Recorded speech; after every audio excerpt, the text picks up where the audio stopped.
il faut accuser, je dis par accuser, démontrer leurs responsabilités et, à notre avis, prouver qu'effectivement, ils sont responsables de ce qui s'est passé pendant les événements du 28 septembre et les jours qui ont suivi. Là, j'ai tout simplement suivi l'ordre d'intervention des accusés. Ce n'est pas une discrimination. Je dis bien, j'ai suivi l'ordre d'intervention des accusés. Sauf erreur. On a commencé avec le colonel. Si je heurte votre grade, vous m'en excusez. Je peux oublier. Nous avons commencé, le tribunal a commencé à interroger au fond ici, publiquement, par le colonel Moussa Thieboro Kambara. Avec lui. A rappelé que le colonel a été entendu devant le pool des juges d'instruction le 30 avril 2011, suivant procès verbal devant le pôle. Il a fait des déclarations.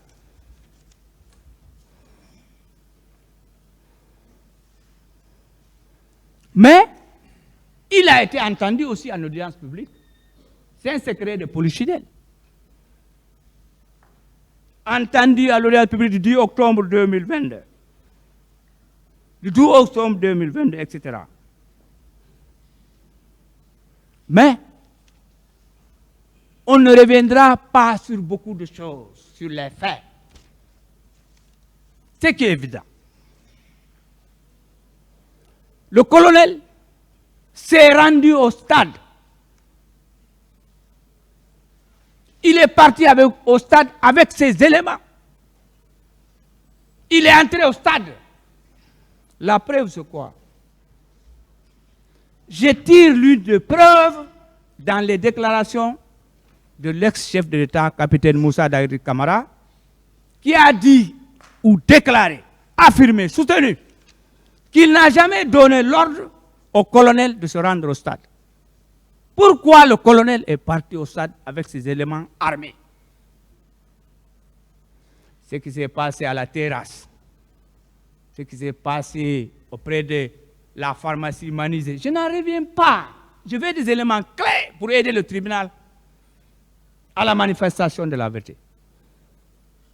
Donc, un de ses co-accusés, à qui je respecte tous d'ailleurs, le chef de l'État, l'ancien chef de l'État, a déclaré qu'il n'a jamais ordonné au colonel d'aller pour maintenir un ordre. Alors, pourquoi il est parti là-bas? Pourquoi il est parti? Il y a eu des morts, il y a eu des viols, il y a eu des blessés, il y a eu des tortures. Pourquoi? Oui. Monsieur le colonel et le commandant Toumba, ils s'abritent derrière quoi? Ils s'abritent derrière quoi? Je vous aime, je vous respecte. Ils s'abritent sur quoi? On était parti pour sauver les leaders. Pour celui qui connaît le stade, j'ai suivi Bob Marley là-bas, je connais le stade. J'ai reçu Abdou Diouf là-bas, je connais le stade. Bien. Alors, pourquoi ils n'ont pas arrêté le massacre? Ils ont traversé la pelouse. Prétexte, alibi, on est venu sauver les leaders. Mais il y a un grand homme qui est passé par là, à qui vraiment, je l'admire, M. François Luceni Fall. Il dit en français, il nous a sauvés, il n'était pas venu nous sauver.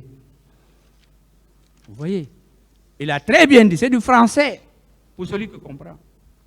Donc, moi je dis, en tant qu'être humain, en tant qu'avocat, en tant que militant des droits de l'homme depuis 1995, une vie est égale à une vie. La vie du commandant Toumba est égale à ma vie. La vie du général Mamadi Doumbouya est égale à ma vie, etc., etc. C'est cela, là. Pour moi, hein. Donc, il fallait arrêter le massacre. Donc, cela ne tient pas. Je ne dire pas. Monsieur Ansoumane Camara dit Bafoué. Il a témoigné ici. Il a témoigné ici. Il a déclaré clairement. Il dit, c'est lorsque le commandant Toumba et ses éléments, le colonel Moussa Tcheboro Camara et ses éléments, sont entrés dans le stade que les tirs ont commencé. Moi, il n'y a pas preuve mieux. Nous sommes en matière pénale, il n'y a pas preuve mieux. Un témoin de la police qui déclare ici, c'est lorsque le commandant Toumba, un grand taekwondoman, et ses éléments sont entrés dans le stade et le colonel a commencé. Le reste, tout le monde le connaît. Donc, voilà pour le colonel. Et que ça a été préparé. Il savait en allant avec des armes de guerre en face des populations, une population des femmes et des jeunes, des vieux, non armés. Qu'en ouvrant le feu, c'est la mort. L'intention criminelle, est là. L'intention de faire du mal est là. Les viols, je ne parlerai pas de ça. On connaît. Donc, voilà pour le colonel. Le deuxième qui est venu à la barre ici, je suis leur chronologie d'intervention, c'est M. Marcel Guilabouri. Je ne vais même pas retarder ici. M. Marcel,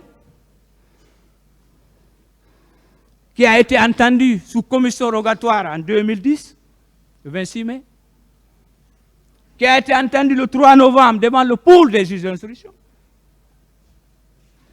et qui a été entendu devant la juridiction de jugement le 12 octobre 2022, et aussi en juillet 2023, à date 10, 11, 12, 17, 18 juillet 2023. Qu'est-ce qu'il faut retenir pour M. Marcel Guilabouri? Je vous souhaite la paix. Je ne vous souhaite jamais du malheur. Mais il faut que je dise ce qui s'est passé. Pour M. Marcel, pour l'épingler, pour le déclarer coupable de ces crimes contre l'humanité, là, il y a 2 éléments seulement. Lors de la première audience, j'étais malade, j'étais couché.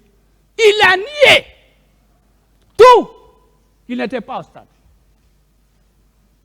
Il revient ici avec une brochure certainement bien tapée, disant qu'il était au stade. Ah, mon Dieu! C'est ça. Monsieur Marcel, ça suffit. Mais, je vais dire ce que vous avez déclaré à l'audience du 11 juillet 2023, monsieur Marcel.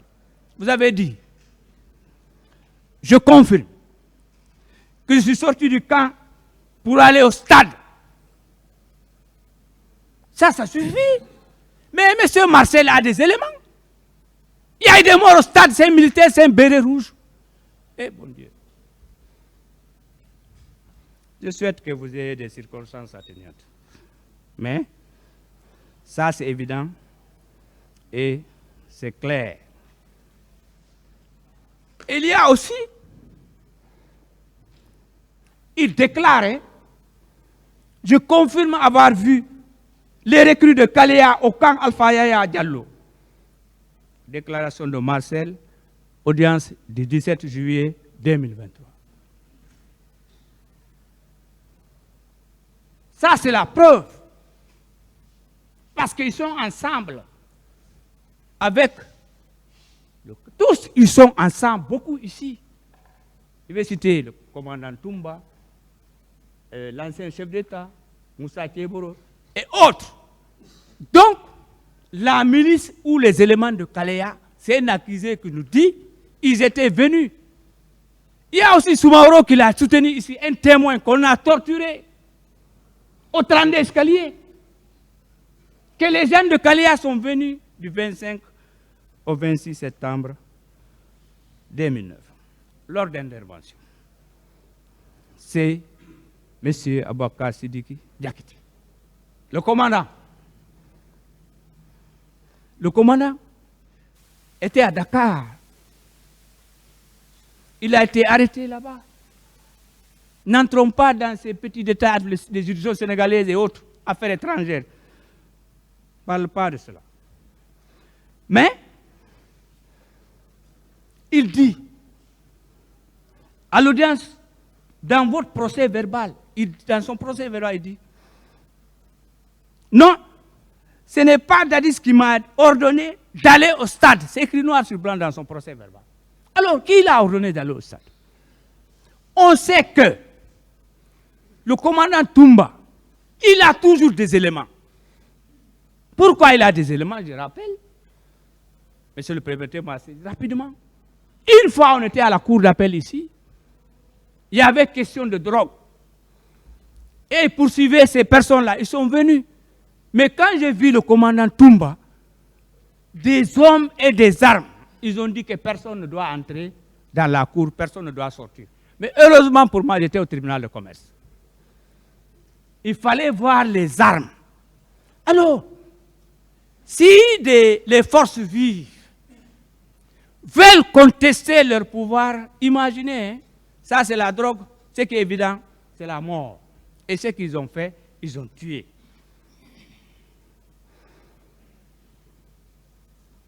Le témoin, Ansoumane Kamara Bafoué, aussi a dit que c'est lorsque le commandant Toumba est entré au stade, avec ses éléments, que les tirs ont commencé.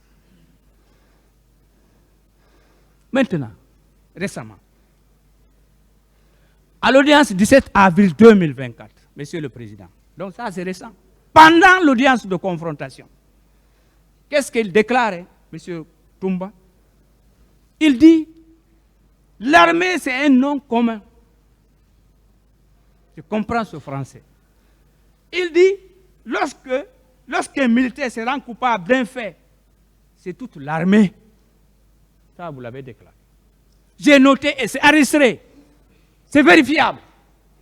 Alors, lorsque l'armée, des gendarmes, des milices de Kalea ouvrent le feu vers 11 heures dans un stade où il y a beaucoup de gens,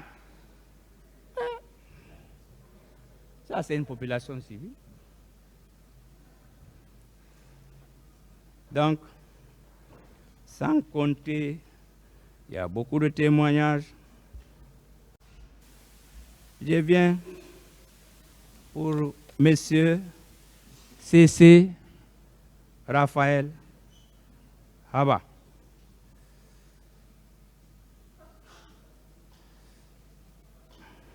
Il dit qu'il est garde-corps de Toumba. Il dit, hein, le 7 novembre 2022, il a déclaré, je suis garde-corps de Toumba. C'est enregistré. Donc, pour cesser Raphaël Haba,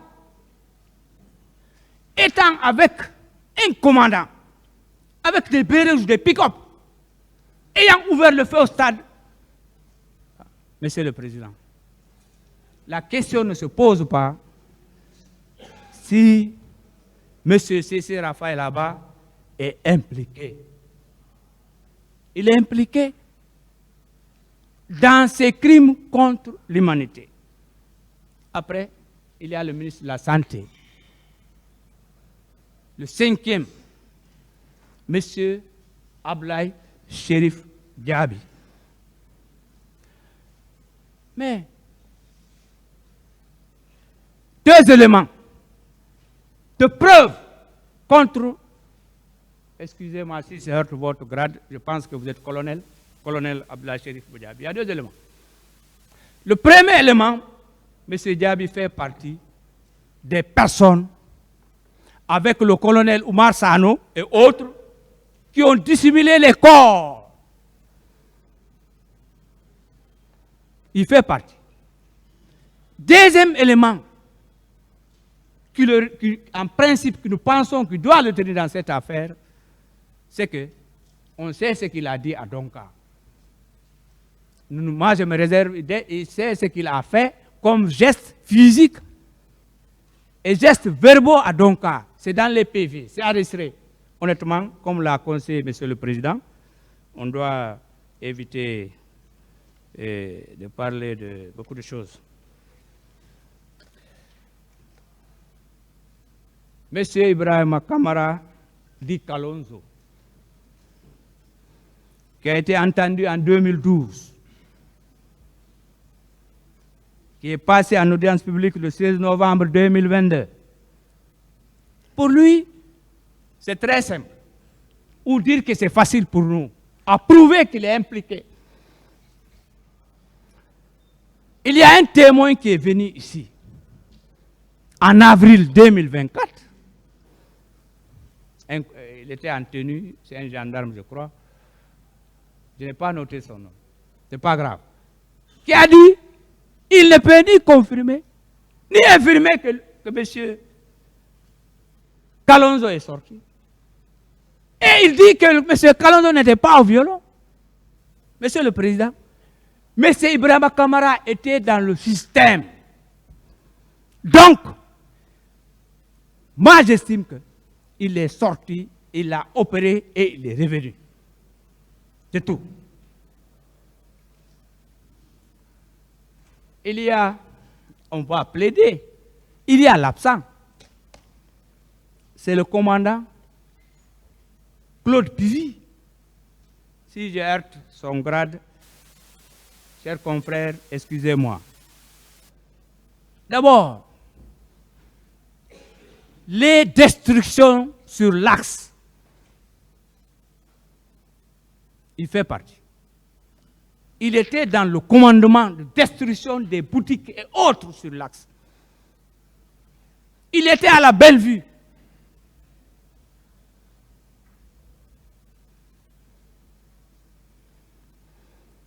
Il a participé à la répression dans les quartiers, dans les fiefs de l'opposition. Il dirigeait l'équipe ou les équipes. Monsieur le Président, donc, malheureusement, il n'est pas là, mais ce qu'il a déclaré dans son procès verbal, les témoignages des victimes, etc., c'est suffisant pour le retenir dans les liens de culpabilité de crime contre l'humanité. Parce que ce n'est pas parce qu'il est absent qu'on ne doit pas le juger.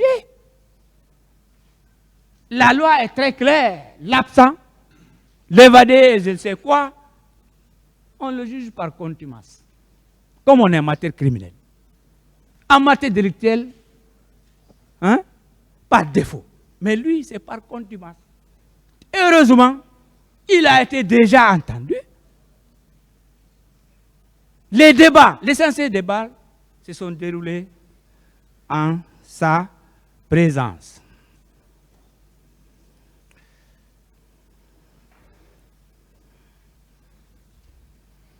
Bien, pour l'ancien chef de l'État, les confrères en reviendront largement. Sa responsabilité, on ne développe pas devant, c'est d'abord le fait d'envoyer, de recruter la milice de Kaléa. C'était sous son autorité, Monsieur le Président. Et la milice, les éléments de Kaléa sont intervenus au stade avec des machettes, des coupes, des haches, des bâtons, des gourdins.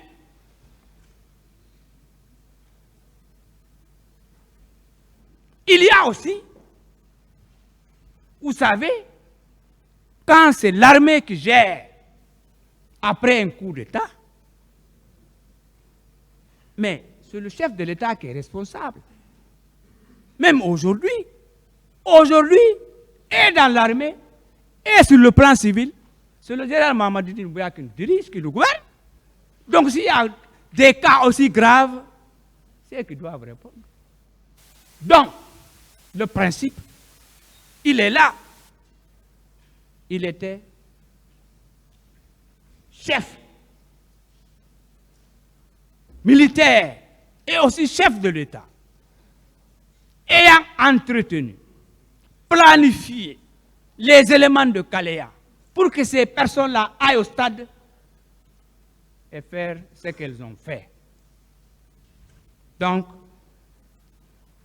devant, on rappellera l'article qui intéresse les chefs hiérarchiques et militaires.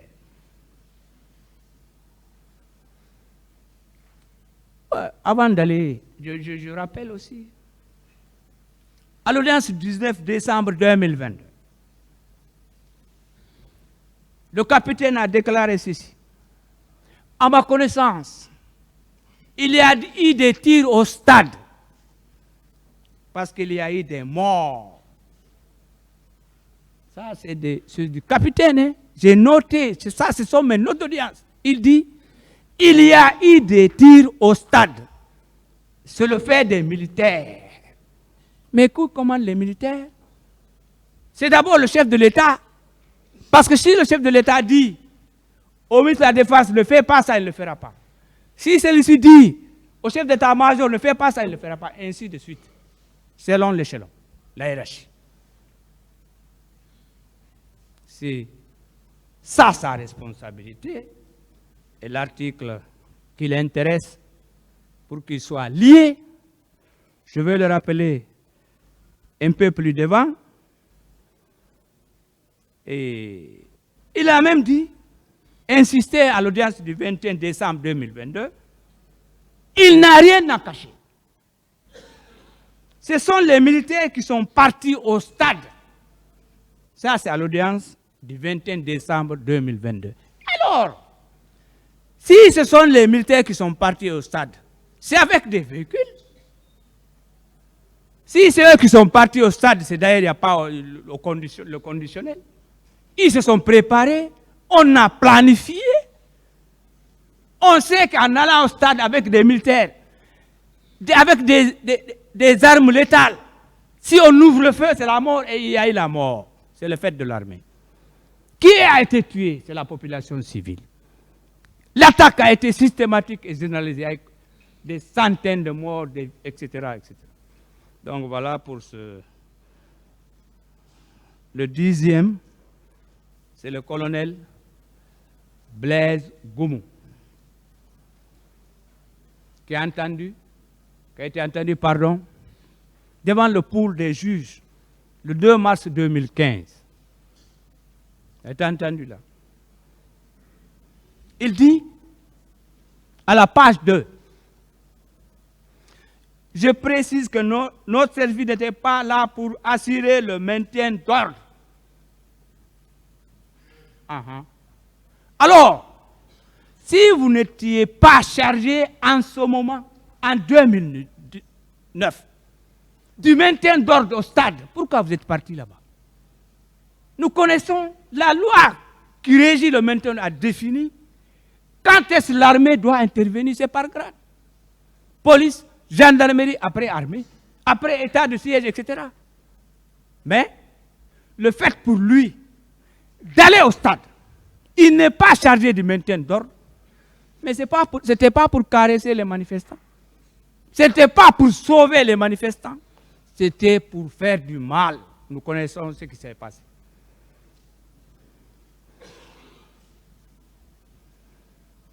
Il dit, je dois souligner que je n'avais aucun intérêt à participer à un quelconque maintien d'ordre.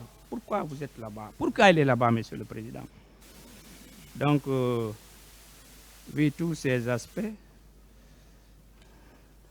le colonel, ça c'était devant le pôle. À la barre ici, qu'est-ce qu'il a dit? Le maintien d'ordre ne fait pas partie de mes attributions. Vous l'avez dit ici, le 25 janvier 2023. Il dit aussi, plus grave, que nous étions dans 3 pick-up. Et dans chaque pick-up, il y avait 6 éléments. 6 fois 3, c'est 18. 18 éléments avec des armes. Ce n'était pas pour caresser. C'était pour tuer et tomber sur nos mamans, nos tantes, nos femmes, nos sœurs. C'est ce qu'ils ont fait. C'est déplorable, c'est regrettable. Et je prie Dieu que cela ne revienne pas en Guinée. Il a même dit, on est passé vers l'Andrea, etc., etc., etc., arrivé au camp Al-Faya vers 13h. Je termine, pour chaque accusé, je termine avec M. Paul Mansa Guilavogui. Parce que c'est 11 accusés, j'ai suivi l'ordre d'intervention. M. Paul, pour lui, au camp Koudlara, comme il a assuré la sentinelle, il n'a commis aucune infraction. Mais la sentinelle est très importante. Vous savez, souvent en matière de guerre, c'est la sentinelle qu'on tue d'abord. Nous voyons dans le cinéma. Dès qu'on voit la sentinelle, on l'élimine ou on ferme sa bouche, on entre. Donc, il s'occupait de quoi? Surveiller les entrées et les sorties, surtout les entrées, pour ne pas qu'il y ait d'autres personnes. Ce n'est même pas un complice de ces crimes, de ces tortures et crimes contre l'humanité, en rappelant que les tortures sont prévues aussi au niveau de l'article 7 du statut de Rome. C'est-à-dire que c'est un élément des crimes contre l'humanité. Et aussi à préciser, un seul élément suffit. C'est-à-dire que les viols seulement suffisent pour dire qu'il y a crime contre l'humanité. Et il y a eu viol. Il y a une femme qui est venue ici en audience publique. Je ne la nomme pas. Elle dit, moi je parle devant tout le monde. J'ai été violée. Et donc, Kankundara, je rappelle ce qu'il faisait là-bas.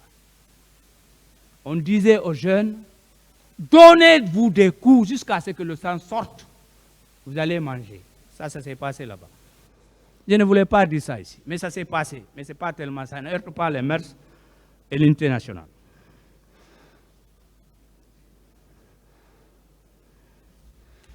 Il a même dit qu'il était au Kankundara, à l'audience du 7 février 2023, comme complément d'effectif.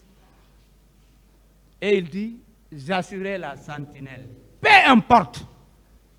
C'est-à-dire, même si vous n'étiez pas dans l'armée, même si vous étiez venu de Sigiri ou de Maniana, ou de Dabola, ou de la Côte d'Ivoire, le fait de se retrouver là-bas, vous tombez sous le coup de la loi pénale.